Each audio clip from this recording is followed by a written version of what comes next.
This is a webinar on staying afloat and getting ahead in a time of COVID-19 for landlords, investors, and tenants, given by me, Bruce Firestone, and my friend Dave Dubeau. Excuse me. So what we're going to talk about today is ways to, cope with some of the things that are happening to all of us financially and otherwise in this pandemic, but also how to get ahead in this very difficult time. I'm just going to tell you a little bit more about me. I'm Bruce Firestone. I'm a real estate investment and business coach. I'm a real estate broker for Century 21, and I've been a prof as well. You can see on the screen here, I've taught at the University of Ottawa and also at Carleton University. And I'm best known as the founder of the Ottawa Senators and Canadian Tire Center. I've developed more than 1,200 homes, dozens of office buildings and shopping plazas. I lost track of the number of subdivisions I've done, retirement residences, and of course arenas and other things. I've coached over 1,000 startups, business organizations, not-for-profits, charities, and foundations. I started a lot of different businesses in my career, originally Ottawa Business News, now Ottawa Business Journal. And I started something called Presidential Executive Travel Apartments. It was kind of Airbnb before there was Airbnb, and I founded the Ottawa Senators Foundation, a charitable cause. I do have quite a bit of education in the area, in the field. I've got my civil engineering degree from McGill in Montreal, my Master's of Engineering Science from the University of New South Wales, and I did a PhD in urban economics at the Australian National University in Canberra. So people often ask me why I coach, mentor, and teach. After I left the university, I retired. I did it because I found that a lot of older people were really suffering from poverty. And I really believe the only way you can take care of yourself and your family is by having a personal business for life, one you own and control, and an above average performing real estate portfolio. I really don't like the financial planning industry. Maybe that's an unfair comment, but that certainly is my view. I think we can do better. And of course, I don't think you can rely on your Canada pension plan. The average in 2018 was $555 a month. The United States Social Security was a bit more at $1,262, but still not really enough. What kind of a crisis are we facing now? And it is a crisis. I use that word very, very seldom, but this is a crisis. When you look at back to the Great Depression of the 1930s, it took almost 4 years for industrial production to decrease by 40% or more in 3 countries, the United States, Germany, and Canada. And right now, we have seen a 40% decrease in GDP in China in the first quarter of this year, 2020. And I think Canada and other nations can expect similar declines in GDP. And I cannot find an example from the start of the Industrial Revolution to today where we've had that kind of a decline in such a short time. So it really is a great challenge. But I'm really confident that Canada and Canadians are up to the job. Think about what our parents and grandparents coped with. You can see it on the screen here. The Great War, the Spanish flu, World War II, many other challenges. That was a truly great generation, and they showed it. So what got us here isn't going to get us there. I stole that from my spouse, Dawn, and you'll see in the next 20, 30, 40 minutes why I say that. Let's, as Chris Cuomo says, let's get after it. There are millions of snowbirds. These are friends of mine who go south every winter. And, health insurance premiums for older Canadians going south, I think, are going to go up. Their immigration and immigration issues are going to become much more complicated. And many of the prices for holiday properties or winter properties, winter over properties is a better way of putting it, are probably going to drop. So it is a buying opportunity, though, for younger people. And there is a big market correction coming. I don't think there's any doubt about it. Rick Bedard, who is a colleague for mine, just reported on one just happened very recently in the last few days. There was a townhouse for sale listed for $540. It's sold over ask, but the buyer backed out and offered, I guess, $150,000 less. The seller, rightly, I think, said no. It was relisted and sold for $480. So it dropped by 14, almost 15% in just a matter of weeks. And I think we're going to see a lot more of it. So there is a buying opportunity, but something I wanted to tell you is that residential prices, I think, are going to drop, but I am pretty sure that they will drop less than, say, industrial property. And I think commercial property, like commercial office buildings and retail, they're just going to fall out of bed. This is one of my clients, a large commercial landlord with millions of square feet of retail space. And he reported to me in the recent past that 90% of our, our retail store clients are closed, and 100% of them couldn't pay their rent on April 1st. Residential landlords are doing better, and in many cases, much better, but commercial is really suffering. So, I remember this from when I was a boy. A successful race car driver, when asked how come he won so often, said, when there's a crash on the course, whether it's minor or major, other drivers, even subconsciously, they let up. Not me. I put the pedal to the metal. So I think that the people who are going to get ahead now are the people who are doing preparation now for the post-COVID era, whenever that happens, whether it's 6 months or a year or 18 months. I believe we will find a vaccine. So it is an historic buying opportunity, but it isn't the only one. Back in 2007 and 8 and 9, in what was called the Great Reset, one of my clients was working for the Florida Panthers. He was living in South Florida, and he bought not one but two foreclosed properties on the same street, which were originally listed new homes, nice homes, for 875,000 US dollars. He bought them for $350,000 each, and he wasn't sure even then if he should do it. I encouraged him to go ahead, to have the courage, even though everybody was telling him this was a bad time to buy. But by 2016, so 5 or 6 years later, the prices had bounced back. He sold one of them, and obviously the other house he owns free and clear with no mortgage, and he has about $300,000 or $400,000 cash in the bank. So these are the kind of opportunities that are going to reappear, and they're going to reappear, I think, faster than most people think. This was another example of a client of mine who had the courage to go ahead and buy in the Great Reset of 2008, 2010. This is, I think, Pittsburgh. And what he did was he liked Pittsburgh. He had gone to university there. He thought of Pittsburgh not as a steel town, but as a place where there were lots of educational institutions, very strong healthcare, and also a lot of tech. And so he wanted to buy, and there was about, I think, 15,000 homes that were being tax saled by the city of Pittsburgh, and he put in a bid on one of them. He liked one lot that was particularly close to big employment generators, and he bought the portfolio. It was 300 homes he bought for just over $1,066,000, about $3,500 per home. He had to fix them up, new furnaces, new doors, what have you. So he ended up with a portfolio cost of about $3.3 million. That is a lot, but to this particular individual, that wasn't a big investment. By 2012-13, virtually all of them were rented for an average of around $1,000 a month, and his gross operating income from that was greater than his purchase price. His net operating income was $2.4 million. And the cap rate, you don't even have to bother calculating the cap rate. It's incredible. By 2016, a group of doctors in Pittsburgh offered him $64 million for that portfolio. So was it time to sell? He said, absolutely not. He said, Bruce, did you teach me to buy and flip or buy and hold? And I said, nope, I taught you to buy and hold. Right. So what he did was he leveraged that offer to take out 30 million US dollars tax-free, because it's just financing, and allow his tenants to pay off that 30 million over the next 15 years, because he has a fairly short amortization period because he's strong cash flow, and it means he can do it again in 15 years, right? So if you think about it, he'll never pay taxes again. And then last week he surprised me. He called me up and he said, Bruce, it's time to go shopping again. And I said, well, do you still have your $30 million? Yes, I do. He has discipline. It's been in his account, his bank account for a number of years now, 4 or 5, I guess.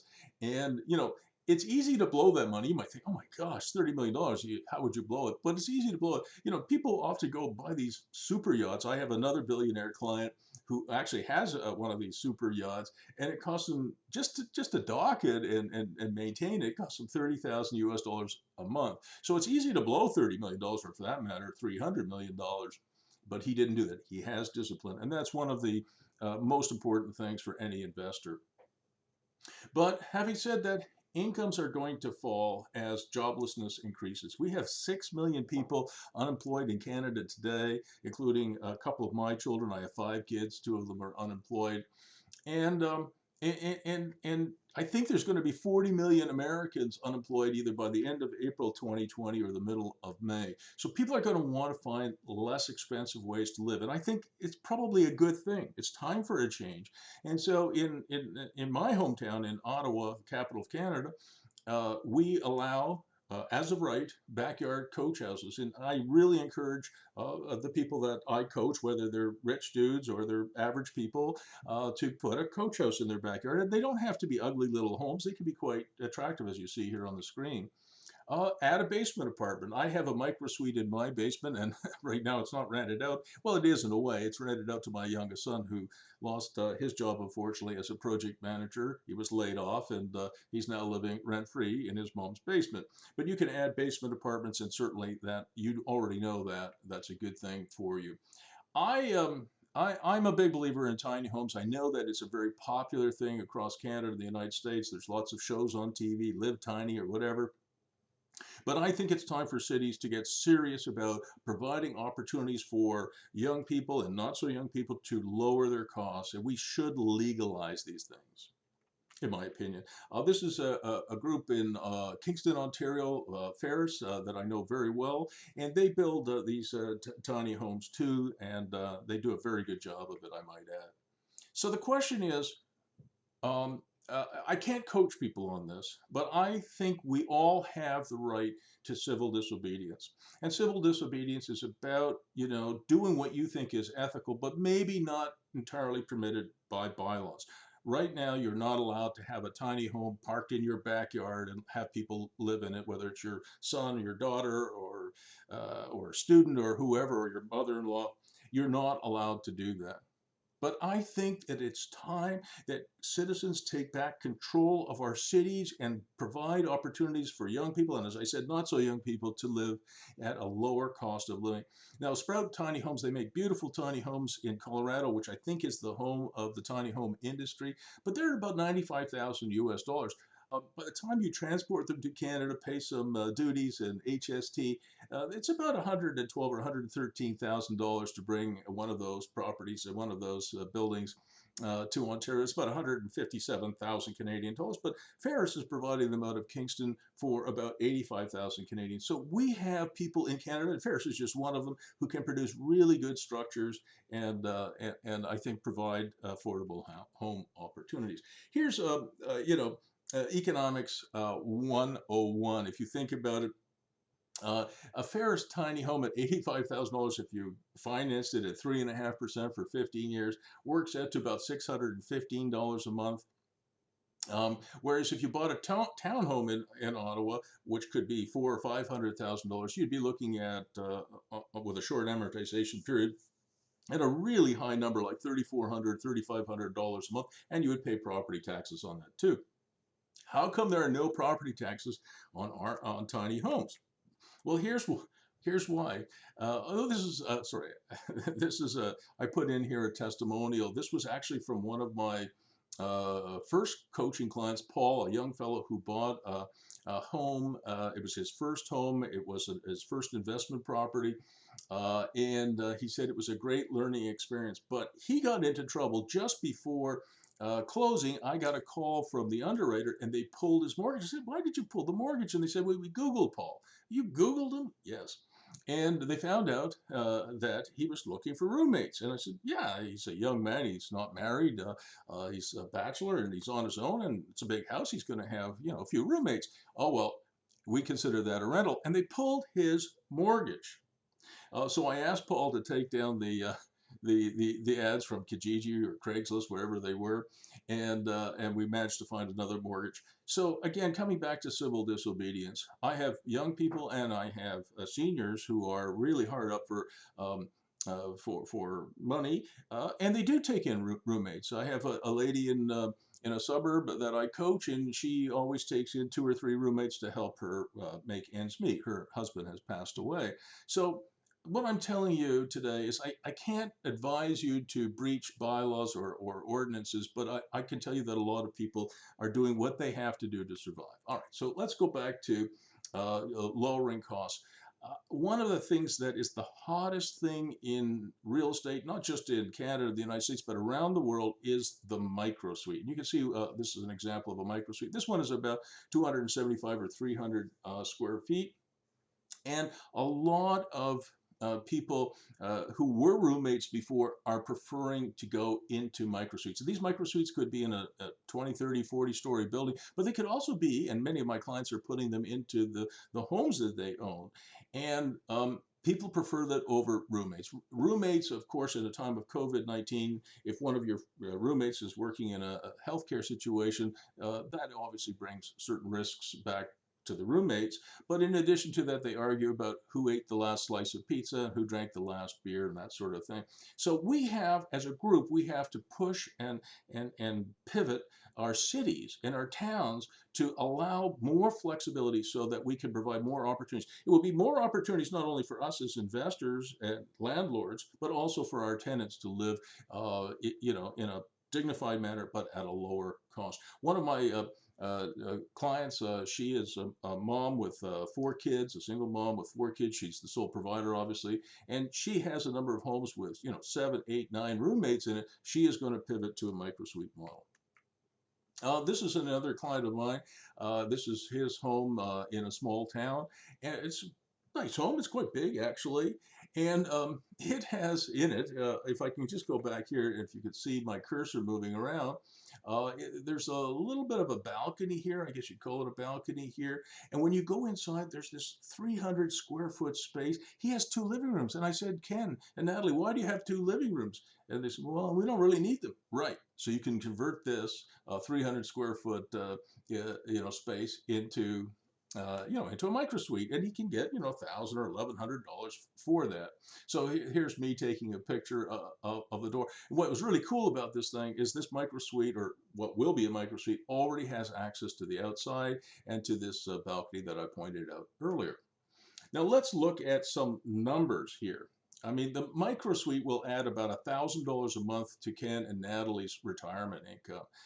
They also have a 1-bedroom apartment there. And if they decide to, to downsize or right size, I guess is a better term, they can rent out the house. So what they're going to end up with is from this house with a microsuite and a 1-bedroom apartment and the main house and tech packages, which I like, they're going to end up with about $44,000 of net operating income. So once their mortgage is paid off, that's what they'll have in their jeans every month from this property. That's not bad. And if you think about it, if you had 5 of them, you'd have over $200,000 of income. And the cap rate you can see here is 6.5%. Like tech packages, and all of you, I'm encouraging you, and I'm so glad we did it. We've been doing it now for at least 6 or 7 years. We have been putting into all of the apartments tech packages. So large screen TVs are there, Crave TV, Showtime, HBO, Netflix, Spotify, Prime Video, obviously internet and Wi-Fi, Nest thermostats, good quality speakers. And this was it was a profit center for us, no question about it, but it was also tremendous utility for our tenants. The moment they moved in, everything worked. Now today in COVID-19, when so many people are working from home, imagine how important that is. All right, so I used the word a moment ago, pivot. And I think even before the COVID-19 crisis hit us, I think we were pivoting towards more of a gig economy. And I think that's going to accelerate. Again, 6 million people unemployed in Canada, 40 million probably in the United States. These people are not just going to sit at home. They're going to say, what do I do next? And maybe a job, yes, but possibly a gig instead. 1.5 million Canadians were self-employed in 2015, and 500,000 Canadians were entering the ranks of the self-employed every year. That's in 2015. That is going to explode. What does that mean for us?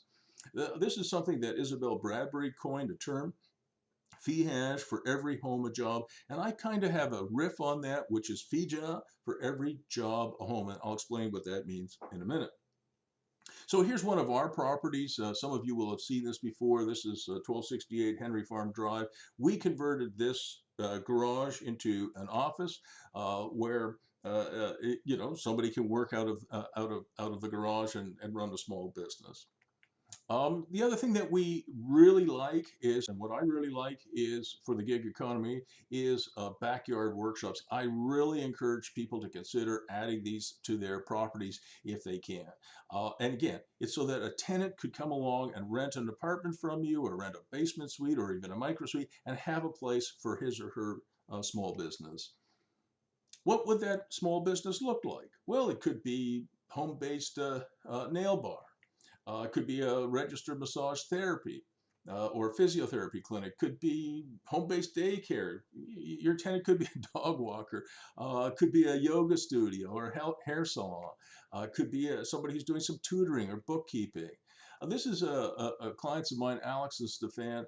This is their business model. They look for properties that have detached garages. And if you know anything about MLS, you can actually filter for that, and they do. And so this is a property that they bought. You can see here there's a house. It was an old convenience store. And right now it's a one-bedroom apartment on the ground floor. There's a co-working space here of about 350 square feet, a four-bedroom apartment up here. But this detached garage is actually decked out for a workshop or for somebody who's running their own gig. This is Alex, and he has a huge backyard on this property. And here's Alex, Alex and Stefan were building in their backyard, in the backyard of this property. I think this thing is 1,600 square feet. It's another workshop. And look at the size of this thing. And notice it has a garage overhead door and a man door, a person door on one end and also on the other. So this place could be, obviously, one tenant could have 1,600 square feet, or you could divide it in the middle, or any way you think. So it could be, say, two 800 square foot users. Let me give you another example. This is a property owned by a former architecture student of mine, Eric, and his wife. And it's at 60 Carillon in Gatineau, Quebec. And this is Eric on the roof when we went up to have a look at the roof, where we were just getting a sense of the neighborhood. And so we were looking at it. It's got about 5 or 6 or 7 or 8. I can't remember exactly. 1 and 2 bedroom apartments. It's a good building. It's very solid. And when we were leaving, I said, Eric, what's over here? And he said, well, that's just the basement. And I said, well, you've got an overhead door, and you can see there's a little pot of gold here, and I'll tell you more about that in a second. So I said, let's go down there and have a look. So we did. And when I went down there, I found more pots of gold. You can see it on the screen here. And I said, Eric, this is an incredible place to put in workshops. You could have all your tenants, upstairs, and they could have, 185, 200, 250, 300 square foot workshops in the basement, and you can rent those out. So the highest and best use for this property is to demolish the 2 substandard lower level apartments that were already there, which were really not very nice, and add 13 workshops, or maker spaces is the more modern word for it, downstairs instead. What does that mean? It means that he could add very considerable additional income out of what was a basement with no income, which would give him a net operating income of about $54,000, which, if you value that at an 8% cap rate, means his property would experience a $672,000 lift in value.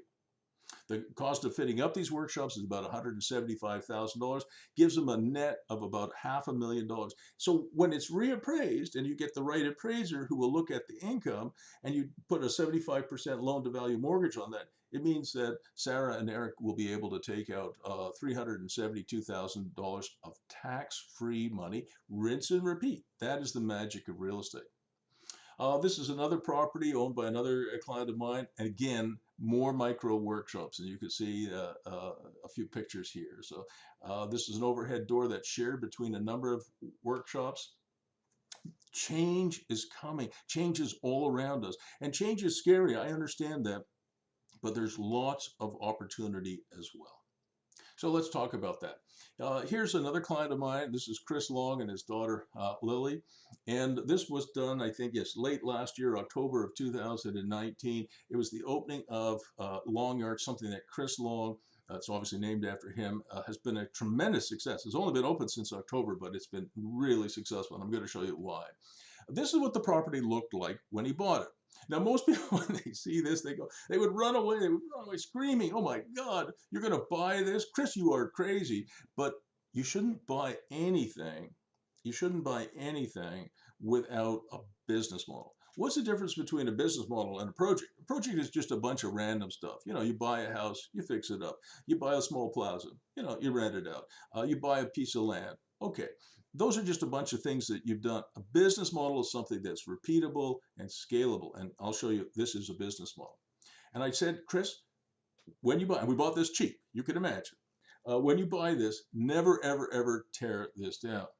Why? Because it's an industrial property, and if you tear it down in the city of Ottawa, this is in Ottawa, you will never, ever, ever be able to build it again. So this is what we did. So he renovated it, and up here he has a 2-bedroom apartment, and downstairs he has another 2-bedroom apartment, and then he has an office here. And then now we're going inside. This is just before it was completed. This is the garage. It's now an office, and it is soundproof and fire separated from the residential component. But here's what happened instead. Long yards, and you'll see in a minute, I'll show you a picture. Long yards is a bunch of contractor yards. So anybody who has a contracting business can have a little storage yard where they might need to store sea cans, or they need to store tools and equipment and material. And what happened was the upper unit, the 2-bedroom, was not rented as a residential use. It went to a used car dealer who paid $3,500 a month for that 2-bedroom. Plus, he gets to use the front yard and the backyard for used car sales. Then the lower level was rented for $1,800 to another group who wanted a contractor yard. And he's going to rent out he hasn't done it yet, but the micro office, the little office that I showed you for $1,200. He's getting $6,500 a month from that so-called tear down. That is incredible. Great job, Chris. And here he is, I guess, celebrating. So these are the yards that he set up. And so you could see a contractor could come here and have his or her own private yard to run their business out of. This is the front of the property. And you can see he's got all kinds of signs. I mean, signage works for you 24/7, 365.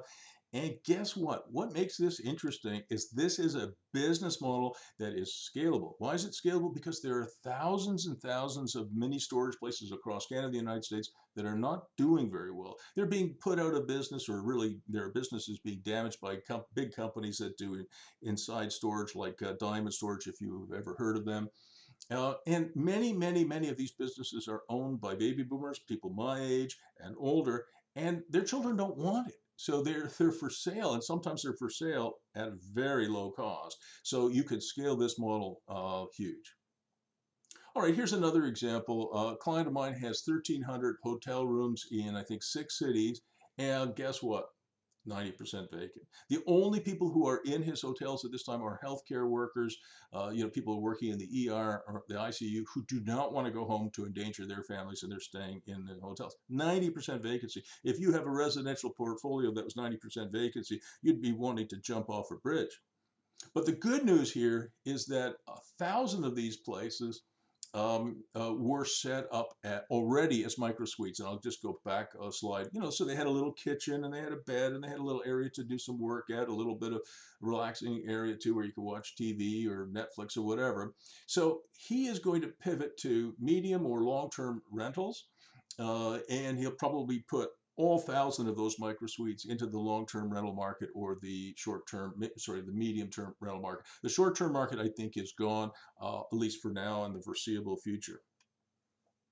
I'm not going to go through all of the details on this particular slide, but one of the things I do like about the medium-term rental market and the long-term rental market is that the number of sales that you have to make is vastly reduced. It goes, if you have 1,000 rooms and you have to rent them for 365 nights a year, that's 365 individual sales that you have to make. Whereas if you were to lease out these 1,000 microsuites on 2-year terms, you only have to make 500 sales. So the difference between making 365,000 sales a year and 500, it's reducing the one-to-many problem to a one-to-few. And committed monthly recurring revenues, whether it's tech or it's real estate, is the holy grail of business. And I'm strongly advising people in this industry to pivot. And there's a business model in this. I think you can pick up today, or in the next 18 months, maybe longer, but certainly in the next 18 months, hotels, retirement residences, retail plazas, office buildings, probably at a much, much lower cost. But don't buy anything that you don't have a business model, workable business model going in. So if I were going to buy hotels, on the cheap, and my wife and I might actually do that, it would be I would only be interested in those that are already set up as micro suites that I could convert to medium term or long term rentals, right? All right. And it's already happening. All right. I mean, in just almost no time at all, I just randomly Googled, hotels in Florida. I'm not saying this is a good deal. I'm just saying it's already happening. A 52-room hotel in Florida is for sale. You can, they're asking, I don't know what they're asking, but they're, no deposit required. If you have $100,000, the seller will finance the rest. I mean, it's practically no money down real estate, and this is going to intensify. So if you have a business model and you think it's workable, then you can probably go out with very little money and really grow a big business in a hurry if you're interested. I just took some pictures off of their site. Here's another one. This is a company that rents RVs across Canada called RV Easy. It's kind of cool, but look how long it took them to pivot. It didn't take them very long. They pivoted from RV rentals because nobody's buying an RV to go across Canada to the United States right now. I don't even think you could cross the border. So unless you're the Prime Minister, excuse me. So what they're doing is they're renting these out as COVID-19 crisis emergency accommodations. So they'll wheel them anywhere in Canada, maybe in the United States too, and you'll have safe and comfortable, self-contained accommodation for healthcare workers. So I thought that was a good pivot. There's a company that I coach in Quebec. It's called High Cube Homes. They make these beautiful container homes. They're really fantastic. They're not expensive. They're very similar to Ferris, about $80,000, and they're really, really, really nice. I mean, here's an interior shot of them. But they're going to pivot too. They're producing now something called the bunker. And, these are shipping containers. They can go anywhere. And you go inside. And again, they have a full bathroom. They have a bed that folds out. And again, that you could put 10 or 20 of these as isolation units outside of hospitals, outside of long-term care facilities, where healthcare workers or even elders who are in crisis could be isolated safely. All right, so how would they do this pivot? We've been talking with HighCube, how would they do this pivot? Well, one of the things that I think you all know is Amazon is now an essential service. It is really, in a way, the backbone of a virtual economy, and that's pretty much the only economy we have right now. So what HighCube can do is they can pivot to become an Amazon reseller. They could also sell to government, through a government procurement program, or they could do direct sales to long-term care facilities. And maybe they're selling 3 or 4 units per month at around $25,000 each, but that could easily go to 500 units a month, and they have the capacity to manufacture. So they could go from a few tens of thousands of dollars in sales to what is that, 8 figures in sales in not very much time. Here's another client I coach. Her name is Jennifer. That's not her real name. She owns 3 locations. She has 2 pet stores and a mobile pet grooming business, which is van-based. She had to lay off all of her staff, and her income fell to 0. And she says, what am I going to do next? And we are very fortunate in Canada. We have things like the Canadian Emergency Response Benefit. Almost 6 million Canadians have taken advantage of this. A 5-minute phone call and $2,000 every 4 weeks will be deposited in her bank, and her first $2,000 was there in 3 days. Bravo, Canada. There's also, of course, this. If you have a payroll of $50,000 or more, and she has 3 companies, and they all have payroll of $50,000, you could apply for a $40,000 loan from CEBA, the Canadian Emergency Business Account, and it's interest-free until the end of 2022. And if you can repay the loan by the end of 2022, $10,000 is forgiven. That's a fantastic program, and I advise everyone who's in a position to take advantage of it to do just that. Thank you, Canada. And the other thing that she has done is she has asked all of her landlords to reduce her rent, which I think all of them now have agreed to do by a third for 3 months, and then she would catch up over the following 12 months. So she is in better situation now. The other thing that you want to do is you want to reduce your risk as much as you possibly can. And how do you do that? Well, ask for a lower purchase price, ask for a price abatement, ask for a seller take back mortgages. Seller take back mortgages are going to come back in a big way. In the 1980s, that was pretty much the only way you could buy anything because interest rates were so high. You're going to end up with second mortgages. You're going to end up with all kinds of clever ideas to mitigate your risk. So if you're going to buy anything, whether it's a hotel in Florida or a retail plaza, you're going to have to find ways to mitigate risk.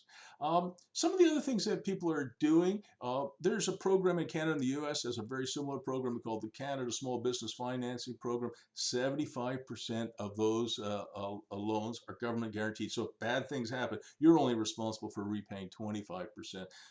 It is not unknown, to ask your tenants, I'm not talking about residential tenants, but commercial tenants, for 6 or even 12 months of rent deposits so that you have, again, a little bit of security if you're renting some commercial space. But the most important way for people to mitigate their risk, and I'm not going to go into detail here, but is to have a business model that is right for you, that's suited to your skills, and that you can stick to it. Don't pivot every month. Oh, I've got a new business model this month. Find one that you like, that your skills are suited to, as I said, and then stick with it, all right? All right, what's next? So if you want to own your own high-performing real estate portfolio and your own successful personal business for life, guess what? I do some coaching in this, and I recognize this is just a sales pitch, but that's what I do. I do one-on-one coaching, or sometimes one-on-two coaching if I coach you and a business partner or your spouse or your son, your daughter, mom or dad, I don't care. It's life-changing. It really is life-changing coaching that I do. I put in some some other testimonials that are a little bit self-serving, so I am not going to read them. But this is Dave Bush, technology worker and real estate investor. I think I did change his life for the better with some, improved business models in his real estate side of things. This is Chris Long, and I think obviously his life changed with Long Yards. He was a contractor, carpenter, making some money, but this is a totally different kind of space that he's in now. Anyway, what do you get? I typically coach people for 6 months, and I have a 30-day cancellation policy. So if you aren't happy with me, if I'm not providing enough value, you can just give me a 30-day notice, and I can do the same thing. If I don't feel I'm providing you with enough value, I can cancel as well. I normally charge $1,500 a month, so it's not very much, plus HST, but I reduced that to $850 in the time of COVID-19. I did mention earlier that you can add a +1, like a spouse, a business partner, a trust advisor at no extra cost. And the objective is, again, to create, optimize, and animate a successful real estate, residential and commercial portfolio, and personal business for life, so you can take care of yourself and your family for 3 generations. That's what I do. This is another young man I coach. I think this is him here, Sean Hebert in Winnipeg. He built a great company called Tire Chalet. They obviously do winter and summer tire storage. If you would like to have a clarity call with me, it's free. It's not hard to find me. You can just email me, bruce.firestone@century2121, the number's 21.ca. It's .ca. Or you can just go to Bruce M Firestone. You have to put the M in there. BruceMFirestone.com/coaching. And you'll find this is a form you can fill in, and you can book your own time with me. And those clarity calls generally last about 40 or 50 minutes. I find out more about you and see if my coaching would be right for you. And if you can't remember this URL, don't worry about it. Just BruceMFirestone.com, and I think it's right on the home page. This is just another young woman I coach. I helped her buy her first $2 million real estate acquisition. It was a downtown retail plaza, and Kara was nice enough to send me this testimonial. Here's a real estate guy I coached, Armin, and he says, I truly changed the way he looks at real estate investing. So not only can he help himself, but he can help his clients more. This is Alana and Leslie McGillis. They had a condo that was losing money. Condos aren't easy to animate, add new revenues to it. But in his case, when I visited, it turned out he had 12 or 14-foot ceiling heights. And so we were able to actually add a loft bedroom in it as a piece of furniture. And his rent went from around $1,000 a month or $1,100 a month to about $1,600 a month. He made about an extra $500 a month on a $20,000 investment.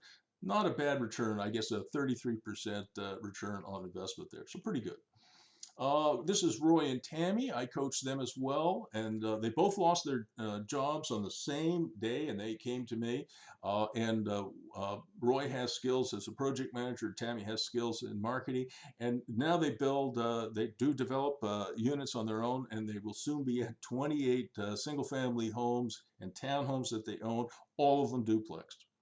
I also coached George here. He's a air traffic control officer, and he says, you not only learn about real estate, you learn about life. So thank you for that, George.